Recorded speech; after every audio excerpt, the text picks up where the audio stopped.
Hace tiempo había una campaña, según yo, en Inglaterra, buenísima, en la que era un comercial y veías desde arriba una cama y a una pareja.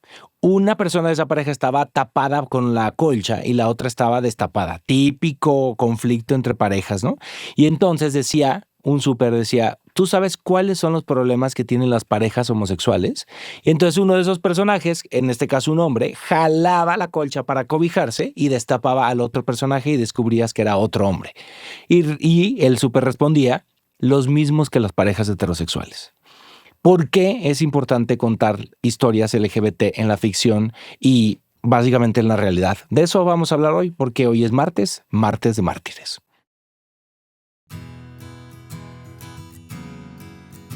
Martes de Mártires es un podcast asociado al musical Siete veces Adiós, en donde consultamos y analizamos, junto a diversos expertos en psicología, psiquiatría y neurología, todo lo que pasa con nosotros cuando el amor nos llega o se va. Hola a todos, yo soy Alan Estrada y esto es Martes de Mártires, un podcast asociado a Siete veces Adiós, un musical hecho con el corazón roto que se presenta de viernes a domingo en el Teatro Ramiro Jiménez aquí en la Ciudad de México. Estamos a punto de iniciar una gira, no sé cuándo estén viendo esto, pero visiten sietevecesadios.com, ahí se enteran de todo, pueden comprar boletos, pueden enterarse de las fechas de gira, que además yo voy a dar unas funciones por primera vez en la historia, y si están viendo esto como en octubre, pues ya las di. Y el día de hoy quisiera hablar porque en Siete veces Adiós tenemos dos versiones, la versión él y ella y la versión él y él que recientemente terminó, y estamos trabajando en la posibilidad de hacer la versión ella y ella. Y siempre hemos estado a favor de contar las historias dentro de la diversidad, pero mi objetivo es que estas historias no solamente lleguen a un nicho LGBT, sino que cualquier persona se interese por estas historias. Y con él y él lo logramos muy bien. Creo que después de un año de funciones tuvimos experiencias maravillosas. Y para hablar de por qué son importantes estas historias, tengo aquí a antes que nada, amigo muy querido, pero además activista, mira, consultor, conferencista y todos tus credenciales no me cupieron aquí. Enrique Torremarina, bienvenido. Muchas gracias, Alan. Les voy a contar, Enrique, que lo conozco de hace muchos años, se dedica entre muchas cosas a dar asesorías y consultorías a empresas, a grupos de gente, justo como en sensibilizar a la gente respecto al tema LGBT para incluir, porque la verdad, pues nadie nace sabiendo. Y tú nos hiciste el favor cuando iniciamos Siete veces Adiós. Nosotros en nuestro elenco y equipo creativo tenemos 2 personas trans no binarias. Y entonces nos ayudaste, justo juntamos a toda la compañía y a toda la gente que trabaja con nosotros, como para sensibilizarnos y entender la importancia de los pronombres, cómo estas personas quieren ser llamadas, desean ser llamadas, respetar su identidad. Y fue muy bonito porque se acercaron a nosotros para decirnos, nunca nos había pasado esto. Es la primera vez que me preguntan cuáles son mis pronombres, cómo quiero ser llamada, y fue muy hermoso, y siguen trabajando con nosotros y siguen muy felices después de 2 años y medio. ¿Por qué? Porque es importante en el mundo las historias LGBT, sobre todo en la ficción. Claro, pues creo que primero, o sea, voy a contar una parte más de eso que acabas de platicar tú. Me acuerdo que ese día que fui a platicar con ustedes, con todo el equipo, con el elenco y demás, una de esas personas no binarias no estaba ese día y yo no la conocía, pero luego me mandó un mensaje y me dijo lo mismo, o sea, como un poco, qué bueno que viniste, esto me hace sentir pues una persona más incluida, más bienvenida, ¿no? En este lugar. Y creo que eso mismo aplica también en las historias y en la representación LGBT. Para mí cumplen como 2 funciones, o la representación LGBT cumple 2 funciones. Primero, manda un mensaje a las propias personas LGBT, ¿no? De que no somos las únicas, de que no estamos solas, ¿no? Creo que algo que describe la experiencia de muchas personas LGBT es crecer con una sensación de soledad o como preguntándote, ¿seré el único, la única en mi familia, en mi escuela, en el mundo? Creo que eso ha cambiado radicalmente con el internet, ¿no? Pero cuando solo tenías la opción de ver lo que salía en la tele y lo que escuchabas en la radio y lo que estaba en los libros que te daban en la escuela, y eso incluía muy poco o cero representación LGBT, pues eso hizo que muchas personas LGBT de varias generaciones crecieran como con esa duda de seré la única, ¿no?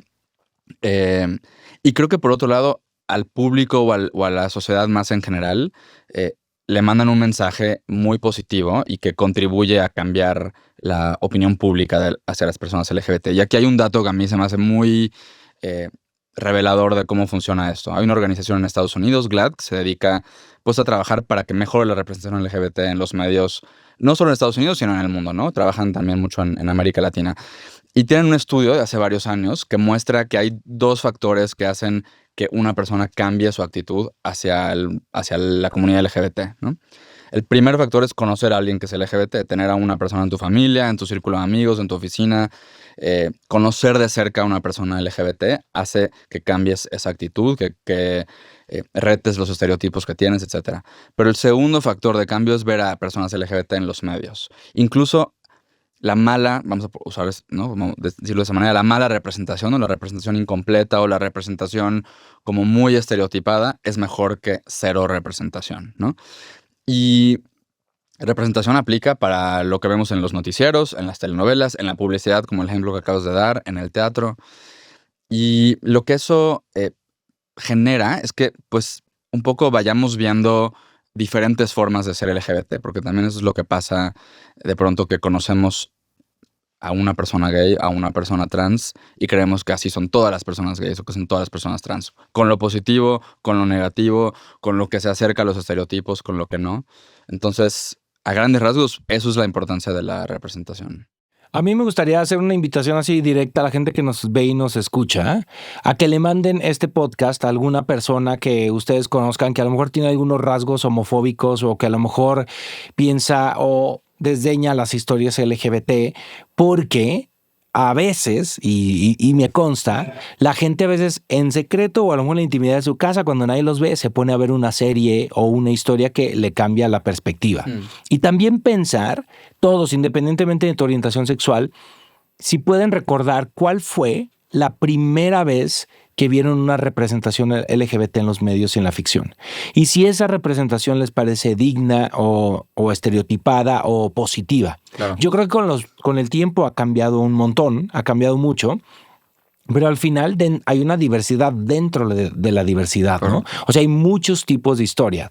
Con él y él, por ejemplo, en 7 veces a Dios, yo siento que lo que yo quería y como objetivo junto con Salvador, junto con Janet y con Vince, era que la problemática de esta pareja no fuera la orientación sexual y al mismo tiempo no buscar las típicas o estereotipadas o problemáticas que estigmatizan a la comunidad LGBT. Y entonces, como decir, nuestras historias son tan dignas como las de otra persona. Y de verdad, una pareja gay también se pelea porque aplastas la pinche pasta por el medio. 100%. O sea, te peleas porque llegas tarde. Te peleas por las mismas cosas. Sí. ¿Por qué crees que hay una falsa percepción o reducción de la experiencia LGBT al acto sexual? Como el típico decir, es que a mí no me interesa con quién te acuestas. Sí, pero no se trata nada más de con quién me acuesto, es con quién comparto mi vida, con quién voy a las fiestas, a quién invito. Pero ¿por qué existe como esa reducción de quiénes somos a simplemente con quién nos acostamos? Creo que eso es un poco resultado de lo que han hecho muy exitosamente grupos y organizaciones antiderechos, ¿no? Que han toda su narrativa para frenar los derechos, para frenar la igualdad de las personas LGBT, se ha centrado justo en lo que dices, en la parte sexual, ¿no? Y en mitos como, por ejemplo, que han ido desapareciendo afortunadamente, pero que los hombres gays son un peligro para, no sé, niños o niñas que van a abusar sexualmente de ellos, ¿no? O sea, como que todos los argumentos negativos y los argumentos de los que se apalancan para tratar de frenar la igualdad han ido muy de la mano de la sexualidad. Entonces creo que eso pues ha generado muchos miedos y muchos prejuicios que al final, como tú dices, como que lo primero que piensan muchas personas cuando saben que tienen a alguien que es LGBT o se enteran que alguien, una figura pública es LGBT, enseguida, o sea, su segunda idea tiene que ver con la sexualidad, ¿no? Y eso es una parte, eso sin duda muy importante, como lo es de las personas heterosexuales, ¿no? De las personas cisgénero. Pero, como tú dices, o sea, y ese ejemplo de esa campaña que dabas al principio, que la ubico y es muy chistosa, pues es muy representativa de, pues, cómo son, no sé, yo llevo casi 14 años con mi novio, bueno, ahora es mi esposo, pero la mayoría del tiempo es mi novio, y los pleitos son eso, o sea, son el 90% no tienen que ver con ser gay, ¿no? Algunas cosas sí, como lo veíamos en la historia de Liel. O sea, a veces hay problemas que tienen que ver con uno está más fuera del closet, por decirlo de alguna manera, que otro.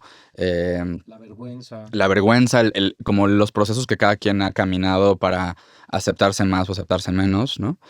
Pero la mayoría de lo que ocurre en una relación entre dos personas LGBT eh, es bastante cotidiano y bastante como muy poco extraordinario, ¿no? Pero creo que la razón por la que es la parte sexual la que siempre estamos como asociando con esto, tiene que ver con eso, que ha habido, no es casual, ha sido el resultado de esfuerzos de muchos años, de organizaciones y de líderes de opinión que se han opuesto a los derechos de las personas LGBT.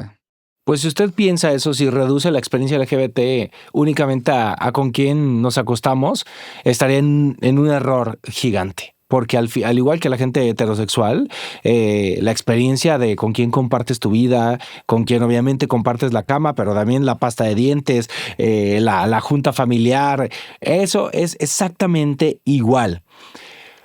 Tú te dedicas a ir a muchas empresas y ayudas a esta concientización, pero imaginemos que hay gente que nos escucha o nos ve que no trabaja para una gran empresa, que a lo mejor tiene un pequeño negocio o son pequeños emprendedores y no tienen acceso a estas capacitaciones y les interesa porque al final pues clientes, les van a llegar clientes de todo. ¿Cómo podrían ellos sensibilizarse o acceder a la información si son una empresa pequeñita? Claro. Creo que lo primero, o sea, como los primeros pasos, que además son los primeros pasos que han seguido las que ahora vemos como las grandes marcas, como que de una manera muy emblemática apoyan a la comunidad LGBT o participan en el mes del orgullo y demás. Los primeros pasos son los mismos para equipos o para proyectos o para escuelas chiquitas o para medios de comunicación chicos también, ¿no? Lo primero es empezar a hablar de diversidad e inclusión y usar esas palabras y hablar de cómo entender primero que hay un valor detrás de eso y que eso le aporta, como tú dices, a una empresa o a cualquier tipo de organización, porque atrae más clientes o atrae más usuarios, o a quienes ya son parte de tu comunidad o de tus clientes les hace sentir más incluidos, más bienvenidas, etcétera. Eh, Hay un valor de negocio detrás de la inclusión y es la razón por la que, digamos, quienes han empezado a poner de moda o quienes empezaron a poner de moda la inclusión en el contexto del trabajo son empresas muy grandes, ¿no? Porque además eran las que podían empezar a medirlo, porque tenían o tienen muchos empleados, muchas empleadas, casi siempre en varios países. Entonces tenían como las herramientas para poder medir, a ver, si yo genero una cultura donde las personas se sientan cómodas saliendo del closet, o si yo hago una campaña que le hable a la comunidad LGBT o que tenga representación LGBT, o si yo muy visiblemente participo en una marcha del orgullo, o hago una edición especial de alguno de mis productos o de mis servicios, o anuncio que voy a apoyar o me voy a asociar con alguna organización LGBT, pudieron medir cómo todas esas acciones se traducían en un valor de negocio, que al final pues, es el motor para muchas decisiones en empresas, ¿no? Y lo mismo en medios de comunicación. O sea, trabajo también con medios que también han ido entendiendo que este miedo que muchas veces tenían quienes tomaban las decisiones de qué historias se contaban, qué actores o actrices podían ser parte de un proyecto, o qué comerciales o qué marcas podían anunciarse en un espacio de televisión o en una revista, y fueron viendo que más bien lo conveniente en cuanto al negocio era ser más incluyentes, ¿no? Así es como han ido tomando esas decisiones. Entonces, lo primero que yo diría es, para una organización de cualquier tipo, cualquier giro de negocio, cualquier tamaño, lo primero es conocer esa información. Hay datos, hay números que muestran cómo hay ese valor de negocio de la inclusión.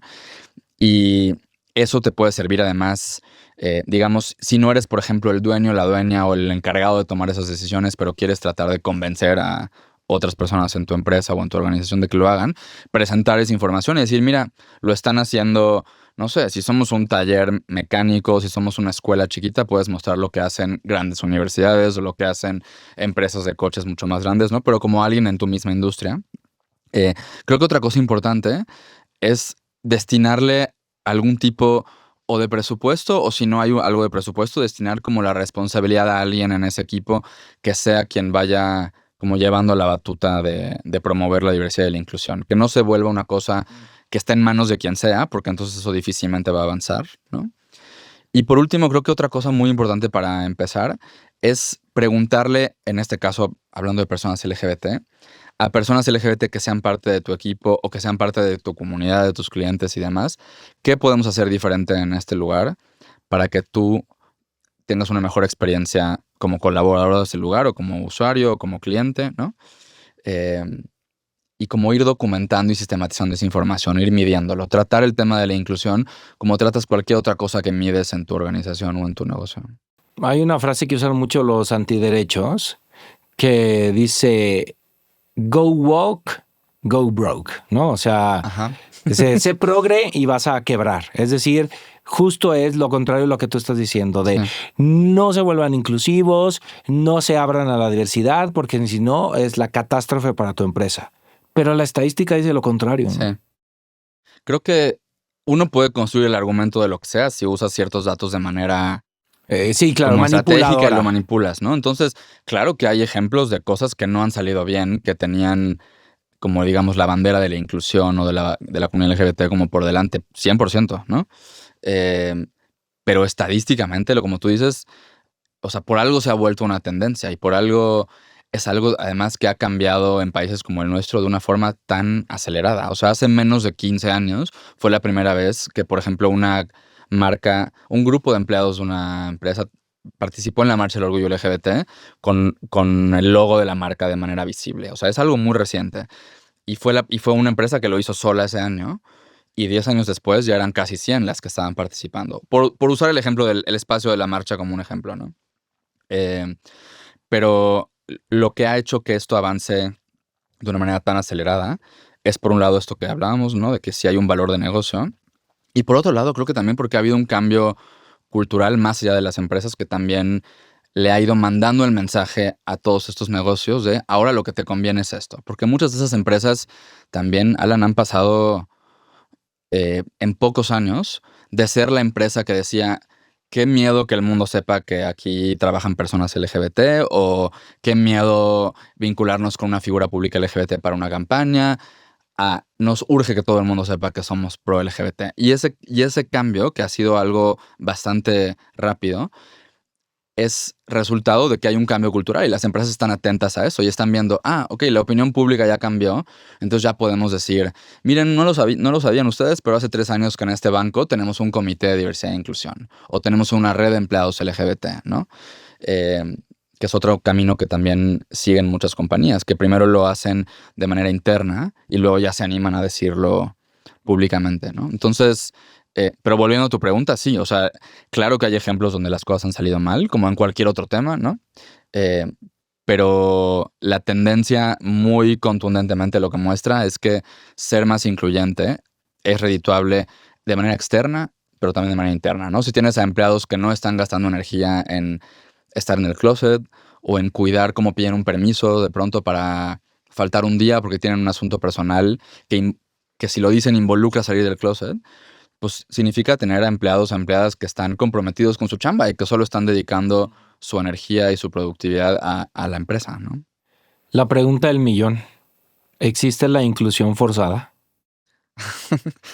Em, en general yo creo que no. Creo que hay... No, más bien no existe. Creo que hay em, acciones de inclusión, hablando por ejemplo de los medios o de la representación, que vienen de una intención muy positiva y muy noble, pero que a veces es mal ejecutada. Creo que son pocos los casos, pero sí existe. Pero no creo que eso sea inclusión forzada, creo que es nada más ser torpe de pronto, porque también algo importante que hay que reconocer es que muchas conversaciones alrededor de la comunidad LGBT y de la inclusión, pues son nuevas en muchos espacios y generan mucha incomodidad y hay mucha gente que de pronto, no sé, de repente voltean a ver que todos sus competidores o que, no sé, si eres una plataforma de streaming y ves que están otras plataformas sacando más historias y películas centradas en personajes LGBT y dices, hay que hacer eso ya. Y de pronto te gana la prisa o no la prisa, quieres hacerlo también, pero no lo sabes hacer muy bien y puedes cometer errores, ¿no? Entonces creo que hay más de eso que inclusión forzada, yo diría. A mí, si algo me gusta el teatro, y para la gente que nos ve, yo siempre he creído que el teatro siempre ha llevado la bandera adelantada en los medios, ¿no? O sea, y también porque no mucha gente tiene la posibilidad de ir al teatro. Entonces yo siempre digo, si realmente quieren conocer, educarse y entretenerse, vayan al teatro. El teatro tiene mucho que enseñarnos. Y hay muchos ejemplos de proyectos exitosísimos que van con la bandera de la inclusión. No es para nadie una mentira que Disney siempre lo ha promovido. Y, por ejemplo, en Frozen, en Broadway, en algún momento, no me acuerdo si fue en Broadway o en Londres, hubo una Elsa que era afrodescendiente y nadie dijo nada. O sea, nadie dijo nada, pero sacas a la sirenita, y todo mundo, además es que hasta la gente que ni siquiera va a ver la película, arma rollo. Pero en el teatro siento que hay una comunidad muy hermosa y también por la falta de acceso al teatro, a lo mejor porque no llega tanto a las masas. Hamilton es otro ejemplo, una obra que cuenta la historia de uno de los padres fundadores de Estados Unidos, la cuenta a través de inmigrantes, básicamente, es decir, no hay blancos en el elenco. Y genera un statement político muy poderoso y lo ha vuelto una de las obras más exitosas en la historia de Broadway. Y así hemos visto, por ejemplo, incluso Harry Potter, aún con la controversia que tiene su autora, la obra de Harry Potter, desde que se estrenó en Londres, el personaje de Hermione es interpretado por una actriz negra. Correcto. Y en todos los elencos es de esa forma. Y siento que los niños que van al teatro y ven eso, de cierta forma lo empiezan a normalizar muchísimo más. ¿Por qué crees que a veces cuesta tanto, ahora un poco menos, pero dar el salto como a la ficción, al cine, a las series? ¿O cómo? No, te voy a cambiar la pregunta. ¿Cómo podemos hacer para que estas historias que, por ejemplo, vemos en la televisión, como Tengo que morir todas las noches, Heartstopper, no sean de nicho? Que le interesen también a la gente que no pertenece a la comunidad. Es una pregunta muy difícil, porque además ahí sí, o sea, es muy triste reconocerlo, pero muchos proyectos masivos, no de teatro, pero sí de cine o de televisión, que tienen al centro historias LGBT, en general no acaban funcionando. Como que hay un tamaño de mercado que está topado, ¿no? Y eso también lo han documentado, por ejemplo, organizaciones como GLAAD, precisamente, ¿no? Entonces, cuesta trabajo de pronto convencer como a las grandes compañías y a quienes toman las decisiones de darle luz verde a un proyecto, que haya proyectos muy grandes con mucho presupuesto, que tengan una estrategia de marketing como muy agresiva, que tengan al centro una historia LGBT, ¿no? O sea, lo que ha ido avanzando más bien es que haya personajes LGBT que van adquiriendo cada vez más peso y más relevancia en las historias, que sean parte de un proyecto un poco más amplio, ¿no? Pero creo que, a ver, por un lado está la parte de como del dinero, ¿no? O sea, respondiendo a tu pregunta, creo que eso es un factor.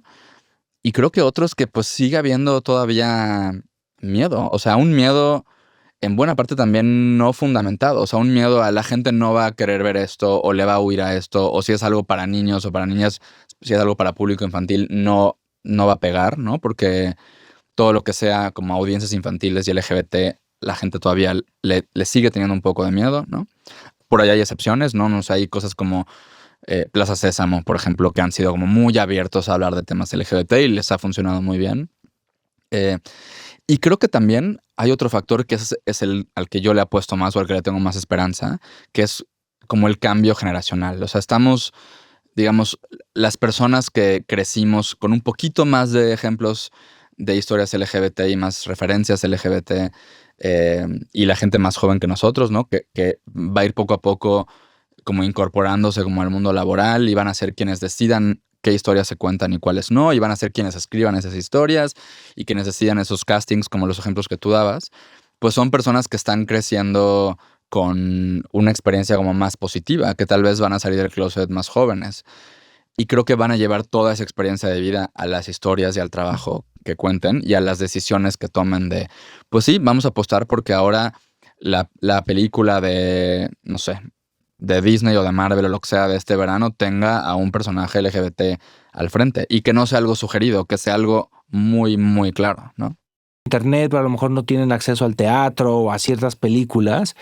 ¿Qué les recomendarías tú que vieran si hay algo a lo que se pueden acercar una serie, una televisión, una serie, una película, que vieran para poder entender un poco más las historias LGBT sin necesidad de exponerse, que lo hagan escondidas? Eh, Qué buena pregunta. Es que me vinieron a la mente puras cosas que sí son, que tal vez si lo quieres ver a escondidas, ¿no? A ver, te doy algunos ejemplos. Ahorita que decías Heartstopper, a mí esa me parece una súper, o sea, Sí, un súper win-win. ejemplo. Es una súper serie que además Está en Netflix, la pueden ver en está en Netflix. Netflix. Es una serie, o sea, a mí me parece muy extraordinaria por muchas razones, porque los protagonistas son adolescentes y creo que es una serie como muy de su época, o sea, que es esta época, ¿no? O sea, que es una serie actual. eh, en cuanto a cómo viven estos chicos y sus amigos, sus amigas, como sus experiencias de salir del closet y no te presentan como un paraíso donde ya la orientación sexual no importa y es algo que nadie se pregunta, ¿no? Pero sí lo están navegando como desde un lugar con un poquito menos de obstáculos que tal vez nos tocó a tu generación y a la mía, ¿no? O sea, y además creo que es muy algo que yo veo que le ha pasado a público como de, yo tengo 37, como de nuestras edades viendo esa serie, es que muchos dicen, estaba yo esperando en qué momento iba a pasar algo como una tragedia, ¿no? Claro. Porque es a lo que nos han acostumbrado en otros ejemplos. Pero bueno, Heartstopper me parece increíble, me parece muy realista, me parece que muestra cómo puede ser la experiencia de personas LGBT en una escuela, con su familia, etcétera. Hay una serie española que por alguna razón no sé, como que no despegó y solo es una temporada. Es una serie original de HBO de España que se llama Todo lo Otro, que está escrita y dirigida y protagonizada por una mujer trans. eh, y la protagonista, o sea, el personaje principal es una chica trans y es una comedia. Y a mí me parece, o sea, es muy divertida, pero además muestra de una forma muy linda y muy inteligente cómo puede ser la experiencia de una mujer trans en sus veintes, en este caso en Madrid, ¿no? Pero podría ser en la Ciudad de México, ¿no? Creo que es un gran ejemplo. ¿Sex Education dirías o...? Sex Education también, sí. Yo de pronto como que ya no la seguí viendo, pero creo que está llena de ejemplos igual increíbles. Además de cómo pueden ser las conversaciones sobre temas de sexualidad y sobre temas de orientación y de identidad. Eh, sí, creo que esos. Y también esos, o sea, no son series ni películas, pero hay una autora de Estados Unidos que es amiga mía que se especializa en libros de temas LGBT para niños y para adolescentes. Ella se llama Sarah Prager.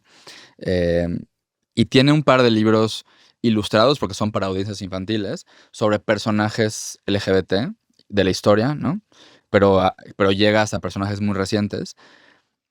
Y aunque está pensada para niños y para adolescentes, son libros súper chidos y como muy interesantes para quien sea, para acercarte por primera vez a esto que hablábamos de la diversidad dentro de la diversidad, como tú decías, ¿no? Y cómo, pues, había una mujer que venía de una familia real y que, pues, hoy la leeríamos como una persona bisexual, tal vez, ¿no?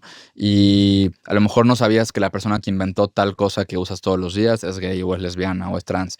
Entonces, como que te presenta biografías muy sencillas de personajes LGBT y además con ilustraciones muy, muy chidas, pero que además creo que puede mandar el mensaje para quien no sea obvio que las personas LGBT han existido siempre. ¿Cómo se llama? Tiene dos libros, uno se llama Rainbow Revolutionaries, no me acuerdo el nombre en español, pero sí existen en español, y el otro se llama Queer There and Everywhere. Ella se llama Sarah Prager, luego te lo mando para que si lo quieren poner ahí Lo ponemos y si no, búsquenlo en Amazon, ahí debe estar. Sí. ¿Qué le dirías a esa gente que luego la hace de tos cuando ve historias de ficción y dice, ay, ya me tienen harto, en todas las historias tiene que haber alguien LGBT, en todas las historias tiene que haber alguien racializado? ¿Qué le dirías? Así de bienvenido al siglo XXI. Pues sí, o sea, le diría dos cosas. Primero, que se acostumbren, que hagan un esfuerzo por acostumbrarse porque van a ver cada vez más, quiero pensar, ¿no? O sea, y entonces, pues que se acostumbren porque si no van a sentirse muy incómodos, muy incómodas o van a quedarse sin opciones de cosas para ver, ¿no? Y les diría también que en realidad, o sea, como que den un paso para atrás y se pregunten si realmente eso que les parece como demasiada representación o demasiada inclusión o inclusión forzada, ¿no? Como hablamos hace un momento, es tal. O más bien, lo que está pasando es que pasamos de 0 o casi cero representación a un poquito de representación, a un poquito de inclusión. Y entonces ese poquito contra contra la total ausencia que había antes, les parece demasiado y eso les incomoda, ¿no? Em, Porque, pues al final, ese es el mundo en el que vivimos, como tú acabas de decir. O sea, como que volteas a ver en un equipo al azar de un equipo de trabajo, el elenco de una obra, un grupo de reporteros en la redacción de un periódico, un grupo de maestros en una primaria, y va a haber personas LGBT. Entonces, más bien, lo que antes nos mostraban los medios y las historias de ficción no correspondía a la realidad, ¿no? Lo que Claro. estamos viendo ahora es una representación y una historias en la ficción que más bien, aunque estoy de acuerdo contigo, yo no creo que la ficción tenga la misión principal de educar, creo que tiene otros objetivos, ¿no? Pero sí contribuye a ampliar un poco nuestra mentalidad, a sembrarnos o a darnos lo que esta actriz trans afroamericana, Laverne Cox, dice que a mí me gusta mucho, que es ofrecernos modelos de posibilidad. No modelos a seguir, sino mira, así también se puede ser una persona LGBT, o así también se puede ser una mujer negra o una persona asiática, ¿no? También ellas pueden ser protagonistas de una obra de teatro, de una película, de una serie de ficción. Eh, entonces, les invitaría a que revisen y traten de preguntarse por qué les incomoda tanto. Y a partir de ahí pueden trabajar como en ir deshaciendo esos prejuicios y esos estereotipos, ¿no? Me gustó mucho algo que nombraste al principio de GLAAD, que tenía esta estadística de que dos de los factores para que una persona heterosexual cisgénero cambie respecto a su forma de ver la comunidad LGBT, una es teniendo a alguien LGBT cerca, y siento que aún teniendo gente cerca, no necesariamente eso borra tus prejuicios. De Hay acuerdo. un argumento que es de manual 1, básico 0, de decir, no, es que yo tengo amigos gays. Yo respeto a la gente LGBT, yo tengo amigos gays, pero... Y entonces acaban dando un comentario súper Sí. homofóbico y dices, wow, ¿cómo teniendo gente cerca de la comunidad, al final el tener amigos gays, pues no necesariamente te da una credencial de ya no soy homofóbico? ¿Por qué? ¿Por qué entendemos esto de esa forma? Creo que porque a veces los estereotipos y los prejuicios y los sesgos que tenemos pesan más que la experiencia de conocer solo a una persona LGBT, ¿no? Porque al final todas esas ideas, pues, o sea, se han ido construyendo y se han ido reforzando durante muchos, muchos años. O sea, seguimos creciendo en un mundo que por todos lados nos está dando mensajes de que lo ideal es ser heterosexual y de que lo ideal es ser cisgénero. Y entonces romper eso es muy difícil. Y para algunas personas que tienen tal vez más herramientas o que tienen, no sé, la configuración de su cerebro es distinta o que tienen otra sensibilidad, a lo mejor conocer a una persona LGBT es suficiente para que empiecen a cambiar y a veces no. A veces necesitan conocer más. Eh, pero sí les diría a las personas que ponen ese tipo de argumentos que no utilicen a personas LGBT cercanas a ellas como un permiso para excluir o para discriminar, ¿no?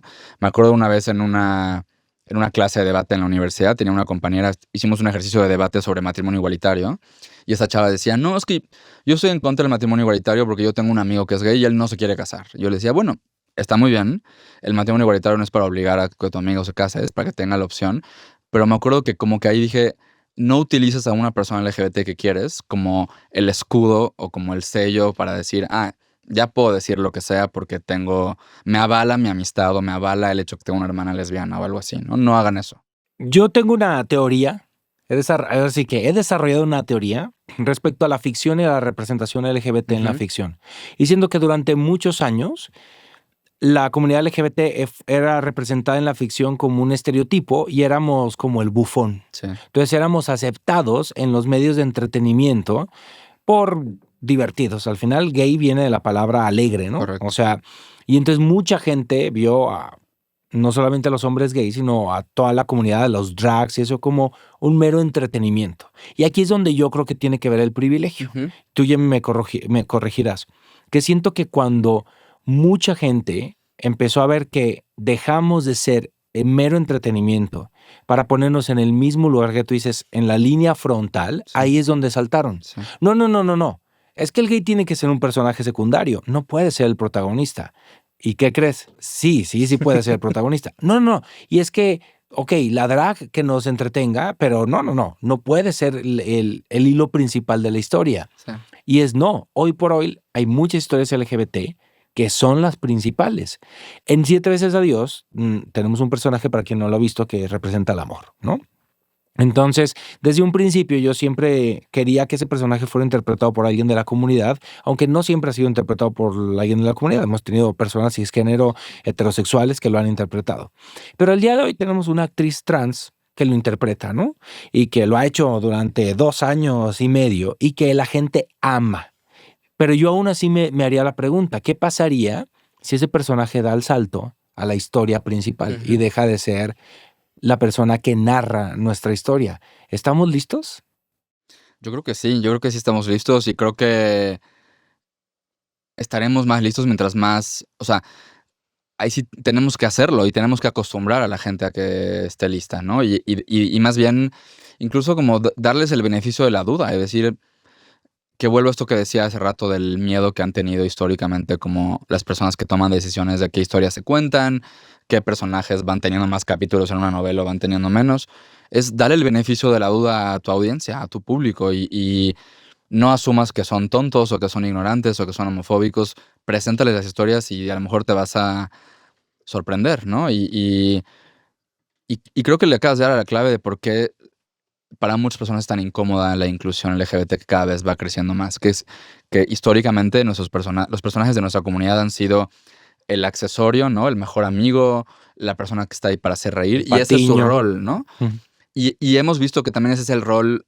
Yo he escuchado a personas decir, pues yo salí del closet y no tuve ningún problema hasta que llevé a mi pareja, ¿no? Porque antes era yo el primo o el tío chistoso que contaba los chistes y que, no sé, que todos los sobrinos querían estar conmigo y les daba yo regalos y los adultos no se incomodaban. Cuando llevé a mi pareja y entonces tuvieron que explicarles a esos niños que esa era mi pareja y que era tan aceptada y tan normal como las demás, ¿no? Ahí empecé a incomodar. Entonces, ese es un ejemplo de cómo la ficción como que espejea la realidad, ¿no? Que tenemos que tenemos que retar esos lugares que nos han dado históricamente de tú por ser LGBT, este es tu papel en la historia de la ficción y en la historia en la vida real, ¿no? Y, y salir de eso. Y yo, a ver, yo sí soy muy optimista porque me ha tocado trabajar en contextos, en empresas, en países donde las condiciones son muy adversas para la comunidad LGBT y yo casi siempre me llevo sorpresas muy positivas. A eso me refiero con démosle el beneficio de la duda a nuestro equipo de trabajo, a la audiencia a la que le quieres contar una historia, eh, y pongamos, como tú dices, más al frente, más adelante, de manera más visible, las historias de personas LGBT. Sí, yo creo que el teatro históricamente, a lo mejor no todo, ha sido siempre un espacio seguro Sí, para la comunidad LGBT. Y en este podcast hemos hablado muchas veces de lo que es un espacio seguro. Y lo que yo me quedo es que la gente que nos está viendo, nos está escuchando, pues es prácticamente imposible ir por la vida sin que tengas contacto con alguien de la comunidad, ¿no? O sea, a veces no lo sabes, a veces sí lo sabes. Pero asegurarnos de que nosotros, uno, a lo mejor si tienes una empresa, la empresa en la que trabajes sea un espacio seguro para la comunidad y para al final todas las minorías, que la gente que te rodea, incluso tus familiares, tus amigos y todos se sientan que hay en ti un lugar seguro para ser quienes sí, son. Porque, uno, hablamos que las parejas LGBT, todos los gays, las lesbianas, las personas trans, todos tienen problemas en el amor, ¿no? ujú, O sea, los problemas del amor de una pareja LGBT son los mismos que una pareja heterosexual, pero hay un plus. Hay un plus que viene el condicionamiento social o lo que la sociedad, a veces hay entornos mucho más agresivos para ujú. ciertas personas. Entonces súmale que a lo mejor te peleas con tu novio porque aplastas la plasta por el medio, pero también, y había una escena en Siete veces a Dios él y él, en donde uno de ellos está dibujando a la hermana y le dice, ay, es tu hermana. Y dice, sí, me pidió que le hiciera un dibujo de su boda. Y el otro contesta, me habría encantado ir a esa boda. Y es una temática que sucede mucho en las parejas LGBT, de no poder ir a compromisos sociales, Sí. de la familia primaria por un rechazo o por un prejuicio, lo cual a mí me parece tristísimo. Y entonces eso suma a la problemática del amor LGBT, además de que si te descobijan, de que si dejan tirados los calzones, deja eso de que no puedas ir a la boda de tu cuñada. Sí. Es 2024 y hay mucha gente que aún no puede ir a la boda de alguien cercano a su novio o a su novia. ¿Qué podemos hacer? Hace unos años hubo una organización aquí, LGBT de la comunidad judía aquí en México que se llama Gimel, que hizo una campaña muy linda, que la encuentran en YouTube, en todos lados, que se llama Yo Tampoco. Porque salían personas no LGBT hablando de yo tampoco me quiero perder de la graduación de mi hijo o de ir a su boda o de estar en su vida o de que esa persona esté en mi vida por el hecho de que sea LGBT, yo lo rechace, ¿no? Entonces, pues creo que, o sea, situaciones como las que describes, por un lado le mandan, o sea, le lanzan una pregunta a las personas LGBT de hasta dónde estás dispuesta como a aceptar esos rechazos, ¿no? Yo insisto, yo soy muy optimista y creo que en la mayoría de los casos, hablando de las familias, lo que necesita una familia o lo que necesita una mamá, un papá, un hermano es tiempo. Desafortunadamente hay casos donde donde ese momento de aceptación no llega, ¿no? Y pues esa pregunta es para la persona LGBT en cuestión de hasta dónde quieres aceptar como que te sigan rechazando, que te sigan como poniendo estándares distintos o reglas distintas, ¿no? Por ser LGBT. Pero también le planteo una pregunta a la familia, que es, ¿en serio pesa más esos prejuicios, esas cosas que aprendiste en tu casa y en tu escuela, que no son fáciles de desaprender, que las has recibido, como decías un momento, por todos lados?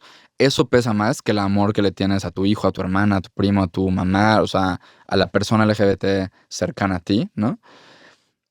Y así como, o sea, siento que estas preguntas te ayudan un poco como a desde ahí partir, desde ahí empezar a desmenuzar algo que parece muy grande de quitar, que es no puedo con la idea de que mi hijo o que mi hija sea LGBT, ¿no? Y entonces a lo mejor eso se ve muy grande, pero si te haces preguntas como esta de, a ver, pero piensa lo que eso va a implicar si no lo aceptas, si no haces un esfuerzo por entenderlo, por conocer, por informarte, em, a través de conversaciones con esa persona, a través de recursos como este podcast, a través de series como las que recomendábamos. em, y creo que con mucha paciencia y con mucho esfuerzo y con mucha disposición a tener conversaciones que pueden ser incómodas, casi siempre se puede acabar con ese tipo de escenarios de rechazo y de exclusión en la familia, ¿no? Conversaciones incómodas, necesarias en Muy cualquier pareja, necesarias. con la familia, son las que nos hacen crecer. O sea, Totalmente, cuestan, totalmente. cuestan trabajo, pero hay que O tenerlas. sea, Si ustedes están viendo o escuchando este podcast en algún momento de su vida, métanse a 7vecesadios.com a ver si la versión él y él de 7 veces a Dios ha regresado para que la vayan a ver. Y yo los invito a consumir contenido que está etiquetado como LGBT, pero a mí me gustaría que esa etiqueta se quite en algún momento y al final sea contenido como cualquier otro, para que conozcan nuestras historias, para que vean que no somos tan diferentes. Y hay mucha gente que todo el tiempo me dice, Alan, es que no nos interesa la orientación sexual, no debería ser un tema, nadie debería de decir su orientación sexual, pero esto es mentira. eso es mentira y además, o sea, la orientación heterosexual la estamos hablando y la estamos viendo todo el tiempo, nada más que de pronto no de manera tan explícita, No hay que salir porque del no hay una closet. salida del closet. Pero donde voltees, o sea, si algo nos están forzando y nos están presentando todo el tiempo y nos están recordando que existe, es la heterosexualidad. En la publicidad, en la familia, en los medios. Entonces, vuelvo a lo mismo, o sea, hay que tener esas conversaciones incómodas, son necesarias. Yo siempre digo en algunas pláticas que doy que nadie se muere de una conversación incómoda, ¿no? O sea, las tienes y ya. Y es una oportunidad de aprender, es una oportunidad de acercarte más a esa persona, a tu amigo, a tu pareja, a tu familiar, ¿no? Eh, y son necesarias para transformar y para cambiar muchas cosas que sí hay que cambiar, para hacer para volvernos espacio seguro para otras personas, para volvernos un lugar de trabajo más seguro, una familia más incluyente. Ay, Enrique, tenemos que ir cerrando, pero me gustaría que le dijeras a la gente dónde te pueden encontrar. Si a lo mejor tenemos ahí alguien con una empresa, no importa el tamaño que sea, que diga, oye, quiero que venga Enrique y nos dé una plática, ¿dónde te encuentran? En etorremolina.com o @etorremolina en todos lados. etorremolina.com. etorremolina.com. Y también a mi organización, Colmena 41, así la encuentran en todos lados, colmena41.com, que de ahí también tenemos trabajo con medios y con empresas y hacemos investigación sobre diferentes temas de la comunidad LGBT. Así, Enrique Torremolina o Colmena 41. Para cerrar, Enrique, de toda tu experiencia que has tenido con empresas, con organizaciones, con grupos sociales, ¿dónde crees que está la mayor área de oportunidad? En el sector de los deportes, ¿no? O sea, tanto en los medios deportivos como en los equipos deportivos, como en los eventos deportivos. Creo que hay mucho trabajo que hacer. Eh, Justo en Colmena 41 estamos trabajando en algunos temas relacionados a eso. A mí me ha tocado capacitar a periodistas deportivos y ver que hay mucho interés en aprender cómo hablar de historias LGBT en los medios deportivos, ¿no? Y también en el mundo, como en todo el espacio que tenga que ver con la fe y la religión.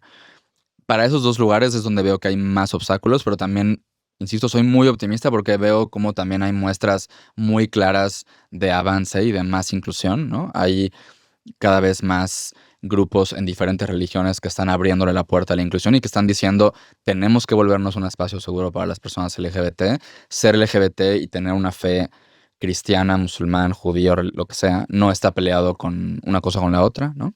Creo que esos son los dos lugares donde hay más trabajo que hacer. Uy, es un tema que levanta olas. Y yo hace poquito en Nueva York visité Sí, la lo vi. catedral esta que es enorme y me sorprendió ver esta exposición que se llama Queer Religion, que lo que pueden ver, entrar a la página queerreligion.com y es una serie de fotografías que es un artista de personas de la comunidad LGBT. De hecho, hay muchas personas trans, pastores trans de distintas religiones que están luchando por la inclusión. Y fue un post que yo subí a Instagram y levantó muchísimas olas, porque pues hay obviamente mucha gente que no logra entender eso. Pero mi reflexión fue, hay muchísimas religiones en el mundo, muchísimas, y todo el mundo cree que la suya es la verdadera. Y está bien, al final la religión es un camino personal. Sí. Tu religión te dice cómo, es una guía para tu propia vida, y si la necesitas y todo está bien. Pero me quedo con una frase que nunca sé quién escribió, pero que dice, tú tienes derecho a creer en lo que quieras. Tienes derecho incluso a creer que hay unicornios que viven en tus zapatos. Todo bien. Pero el día en que me digas a mí cómo ponerme los zapatos para no molestar a tus unicornios, tenemos un problema. Sí. Y el día que quieras involucrar a esos unicornios en la política de nuestro país, tenemos un gran problema. Sí. Y para mí esa es la gran lección. Yo no tengo nada en contra de las religiones, no soy creyente, pero al final creo que cada quien encuentra su camino y me parece súper válido. Pero cuando usas la religión en contra de alguien que aparte ni siquiera profesa la misma Sí. fe, o cuando hay una rama de tu religión que sí abraza a la gente LGBT, pues déjalos, o sea, tú vive tu religión como tú piensas y los demás, al final, el mundo avanza y así está la situación. Oye, Enrique, un placer. ¿Algo más que te gustaría agregar? Nada, muchas gracias. Nada. Oigan, vayan a ver 7 veces a Dios. Entren a 7vecesadios.com. Ahora tenemos la versión él y ella. Ahí vamos a estar de gira y tenemos nuestra producción aquí en la Ciudad de México. Y también sigan a Martes de Mártires y digan qué quieren, de qué temas quieren que hablemos. Al final, lo que nos une aquí es el amor. Y el amor a colores también se ama de la misma forma. Tenemos los mismos problemas que todos, las mismas discusiones, el mismo miedo al compromiso, todo. Igualito, o sea, igualito. Sí, no crean que es tan diferente como uno cree. Pero gracias, Enrique. Gracias, Alan. Y gracias a ustedes. Nos vemos en el próximo. Bye.